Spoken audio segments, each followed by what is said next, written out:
Hello नमस्कार दोस्तों, स्वागत है आपका आपके अपने यूट्यूब चैनल स्टडी पाथ पर। दोस्तों आज की वीडियो आपके लिए बहुत ही इन्फॉर्मेटिव होने वाली है। 12 जुलाई 2022 को एमसीसी को लेकर सुप्रीम कोर्ट से एक ऑर्डर आया था, लेकिन मैंने पहले इस पर वीडियो इसलिए नहीं बनाई थी क्योंकि आप आंसर की वगैरह में बिजी थे। लेकिन अब काफ़ी साथी भाइयों का कमेंट है काउंसलिंग को लेकर, तो पहले आप इस नोटिस के बारे में अनिवार्य रूप से जान लें, जिससे कि आपके लिए पीछे कोई प्रॉब्लम नहीं आए। तो दोस्तों इसे हिंदी में एक्सप्लेन करने के लिए चलते हैं पेन और पेपर पर। साथियों, नोटिस को समझने के लिए पहले आप इन 3 पॉइंटों को समझें। पहले क्या होता था और नोटिस आ जाने के बाद अब क्या होगा और इससे क्या फ़ायदा है। यानी कि नोटिस आप तभी समझोगे, पहले इन तीनों पॉइंटों को आपको समझना होगा। आप इन तीनों को समझ जाओगे तो आपका नोटिस का अर्थ सही सही निकल जाएगा। तो पहले देखते हैं पहले क्या होता था। पहले काउंसलिंग कैसे होती थी। पहले होती थी जैसे ऑल इंडिया कोटा और स्टेट कोटा, फिर ऑल इंडिया कोटा, फिर स्टेट कोटा। यानी ऑल इंडिया कोटा का फर्स्ट राउंड और स्टेट कोटा का first round, all India quota का सेकंड राउंड और स्टेट कोटा का सेकंड राउंड।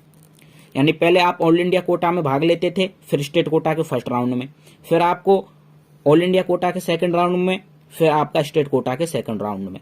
यानी कि ये प्रक्रिया होती थी। आप अब पहले इससे क्या मतलब, नोटिस क्यों निकाला गया है। पहले होता था जैसे आपने ऑल इंडिया कोटा के फर्स्ट राउंड में भाग ले लिया और स्टेट कोटा के भी फर्स्ट राउंड में भाग ले लिया, आपको यहीं भी कॉलेज अलॉट हो गया और यहाँ भी कॉलेज अलॉट हो गया, लेकिन आपका ये पसंदीदा कॉलेज नहीं है, तो आपने इन दोनों को एग्जिट कर दिया। इन दोनों को आपने एग्जिट कर दिया तो अब क्या है, आप ऑल इंडिया कोटा के सेकंड राउंड में भाग लोगे और इधर आप स्टेट कोटा के सेकंड राउंड में भाग लोगे। अब आपको इधर भी कॉलेज अलॉट हो गया और स्टेट कोटा के सेकंड राउंड में भी कॉलेज अलॉट हो गया। आपको जैसे आप राजस्थान के रहने वाले हो, इधर आपको बीकानेर स्टेट कोटा में या फिर कोटा या फिर सीकर कहीं का भी कॉलेज अलॉट हो गया, तो आप क्या करोगे, ऑल इंडिया को छोड़ोगे ही छोड़ोगे। सीधी सी बात है, आप इसे छोड़ोगे तो ये सीट खाली रह जाएगी। यदि आप मॉप अप राउंड में भर गई तो ये सीट भर गई, वरना ये खाली रह जाएगी। तो पिछली बार क्या हुआ था, तो 323 सीट लास्ट ईयर खाली रह गई थी एमबीबीएस की। साथ ही एमबीबीएस की सीट खाली रहना एक बहुत बड़ी बात होती है। जो बच्चा जी जान लगाकर जिनको प्राप्त करना चाहता है, वो खाली रह गई थी 323।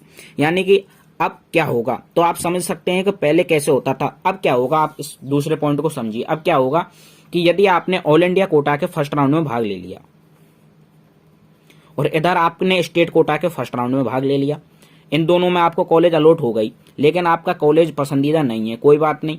आप ऑल इंडिया कोटा के सेकंड राउंड में भाग ले लिया आपने और इधर स्टेट कोटा के सेकंड राउंड में भाग ले लिया।